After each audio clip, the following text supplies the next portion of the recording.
Салыстырмалы шырай дегеніміз не? Кім айтады? Ақида. Үлкен кісілердің екіншісінің негізін артып, яғни өміріміз шырайды салыстырмалы шырай деп аталады. Ал енді өткен сабағымызды пысықтау үшін мынадай мозаикалар берілген, астында сұрақтар жасырылған. Келе қойыңдар. Кім шығады? Келіңіз.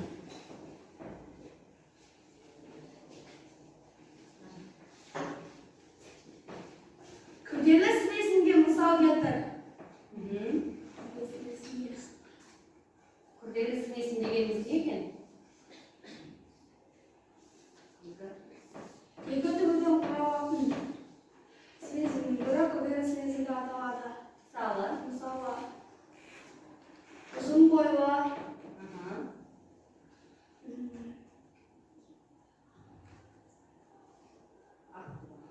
ақ құба, қызылды жасылды. Жарайсың. Бөлдік келесі.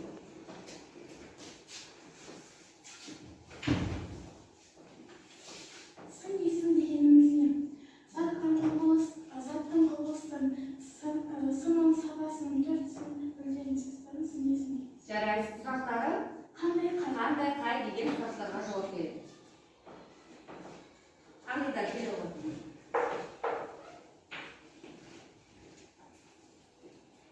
Сын есім тұлғасына қарай нешеге бөлінеді? Сын есім тұлғасына қарай негізгі және туындық болып екі. Жарайсың. Дұрыс. Келе ғой, Ернар.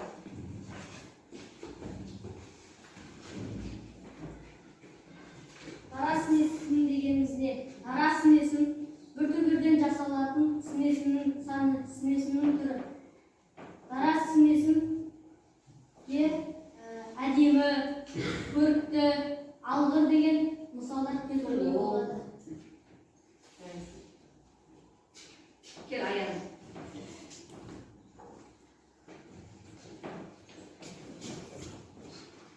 Снесіндер мағынасына қарай нешеге бөлінеді? Снесіндер мағынасына қарай екіге бөлінеді. Қандай? Сапалы қатыстық. Жарайсың.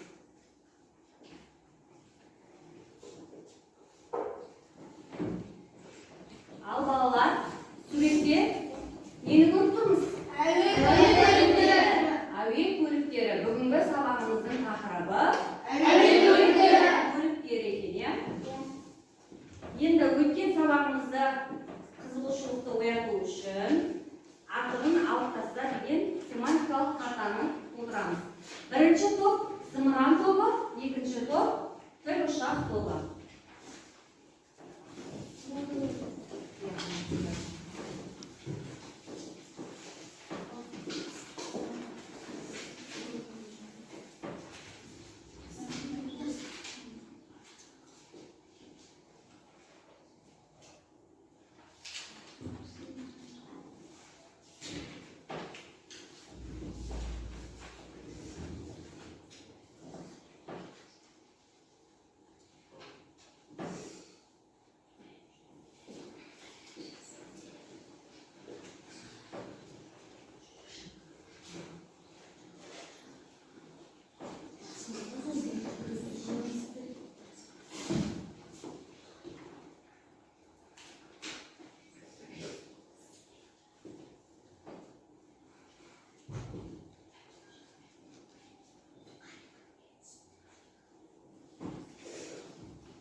орындадық па?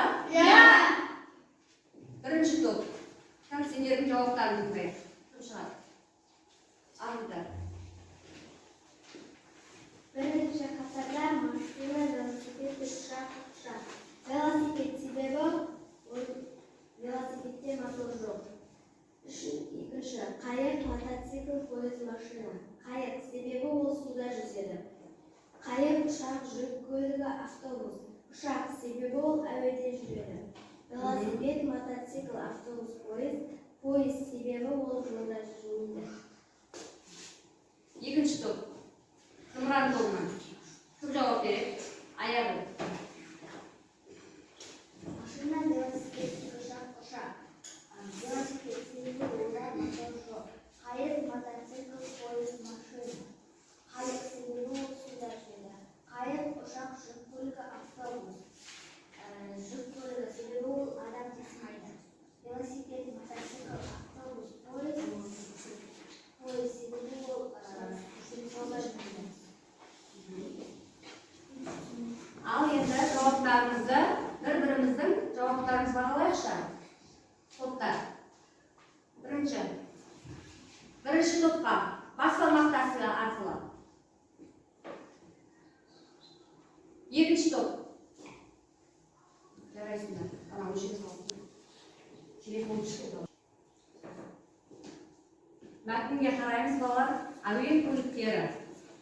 Ұшақ қалай пайда болды? Мәтінге қараймыз. Өзге құралдар сияқты ұшақтарда өздігінен пайда болған жоқ. Ұзақ ізденістің, ерен еңбектің арқасында ұшақты ұшырып, оны тәжірибе жасаған өнертапқыш кім екен? Ағайынды олардың әкесі ұзақ сапардан не әкеледі? Қандай геликоптер деген ойыншық келеді. Мәтінде таныс емес сөздер бар ма? Қандай таныс емес сөздер бар? Ерғанат. Геликоптер екен, я? Ол ұшақтың ағылшын тіліндегі атауы. Я, жарайсың. Дүкенде бұрын соңды ондай ойыншық болмаған дейді. Оның бағасы да арзан емес еді, я? Екі баласы оны ойнап не істейді? Сындырып алады. Оған сындырып алғанын көрген әкесі ашуланады. Сынған ойыншықтың нәтижесінде не жасап шығарады? Ұшақ ойлап табады екен, я? Ал енді балалар екінші тапсырмаға қарайық.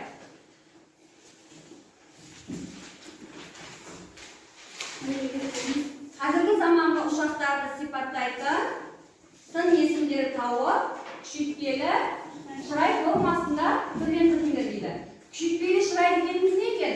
Күшейтпелі шырай дегеніміз бір нәрсенің артық я кемдігін көрсететін шырайдың түрі күшейтпелі шырай екі жолмен жасалады екен. Бірінші, сапалық сын есімдерге күшейткіш буындардың істелу арқылы жасалады екен.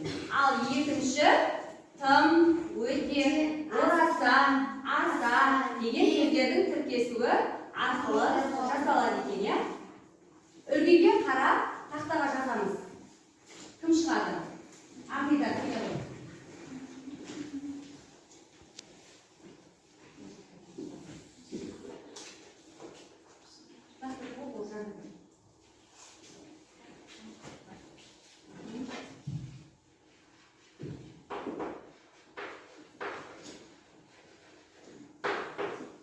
Әдемі. Өте әдемі.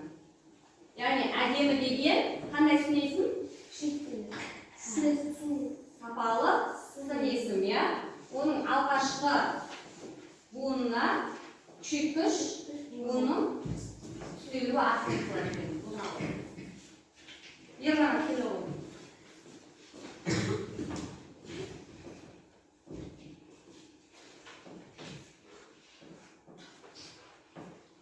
Үлкен деген сөз алыңыз.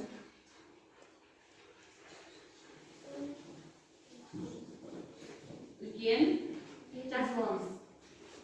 Дәптеріңізге жазып аламыз.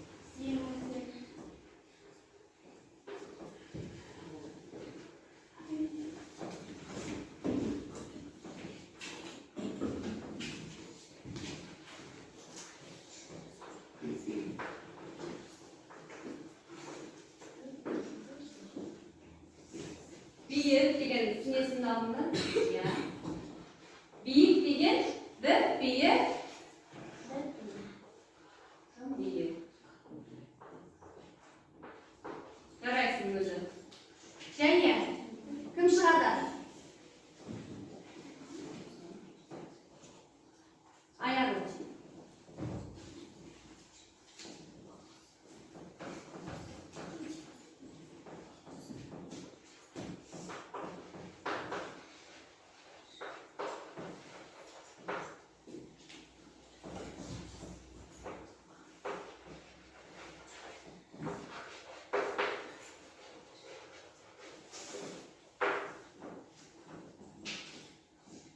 Расыл.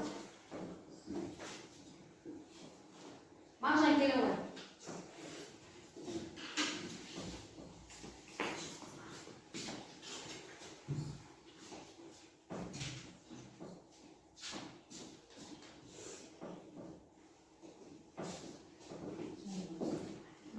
Жайыла деген.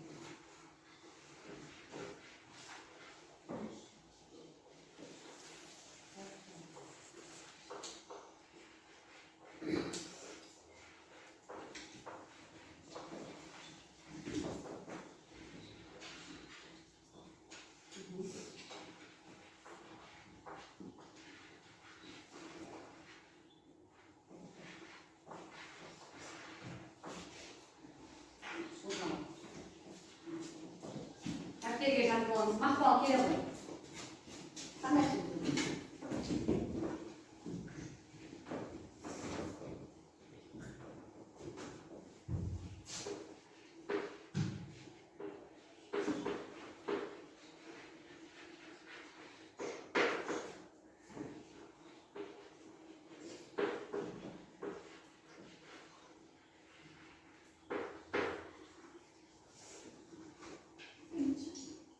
Келin.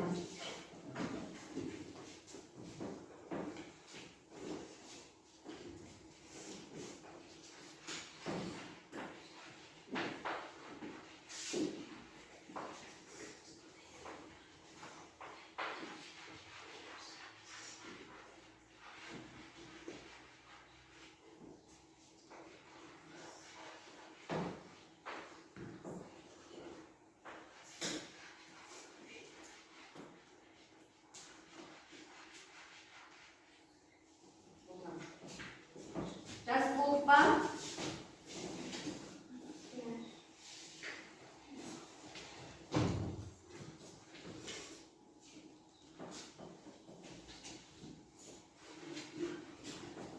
Ал балалар жас болса, сергіту мақсатында сиқырлы сөздер ойын ойнаймыз. Мына жерде сөздер жазылған. Келіп таңдаймыз. Шарты. Сөзді оқығанда тек қана сын есім бойынша сипаттаймыз. Ал сендер сол сөзді табасыңдар.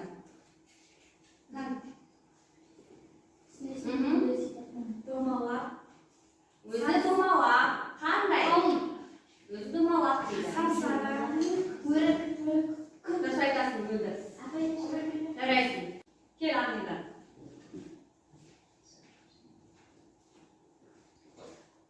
Аламыз. Кішкене домалақ. Түсі ақ. Құрт. Дұрыс. Дұрыс. Кел өзі.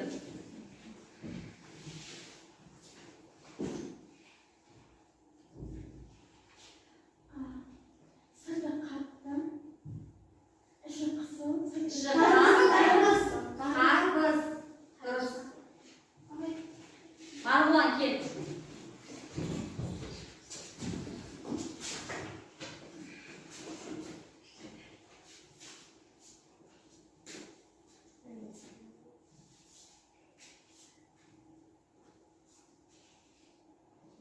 Сын есімдерші. Өзі домалақ. Өзі қандай? Домалақ дейді. Сырты қызыл. Сырты қызыл. Дұрыс па? Дұрыс. Нұрасыл кел.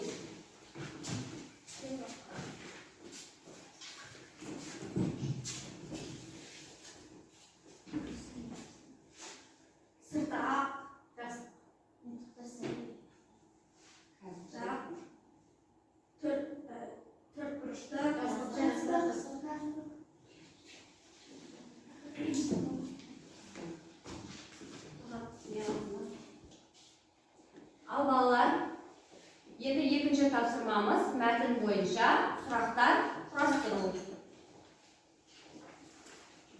Екі топ бойынша жазып орындаймыз.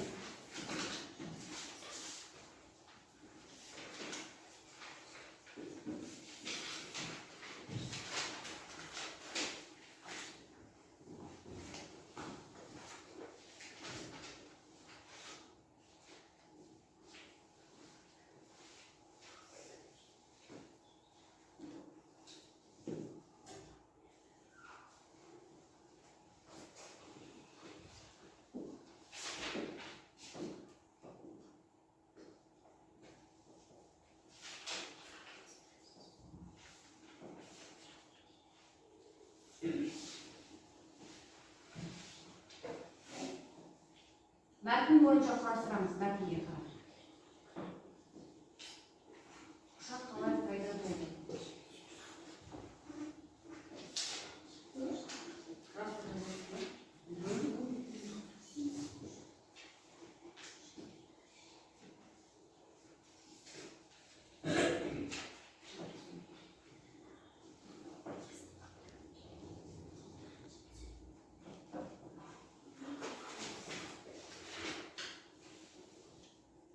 Тапсырманы орындадық па? Ал кім шығады бірінші топ, екінші топтан? Тікұшақ тобы. Кел.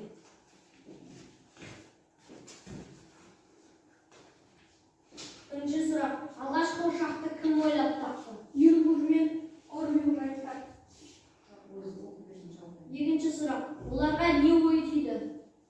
Үшінші сұрақ. Әкелері не әкелді? Отыра ғой. Зымыран тобынан кім шығады? Келе ғой.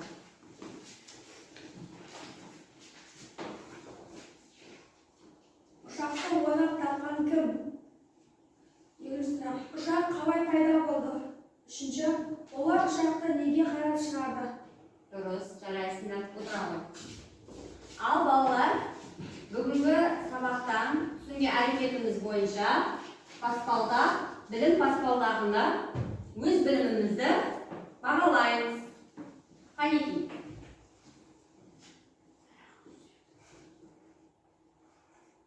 Жарайсыңдар.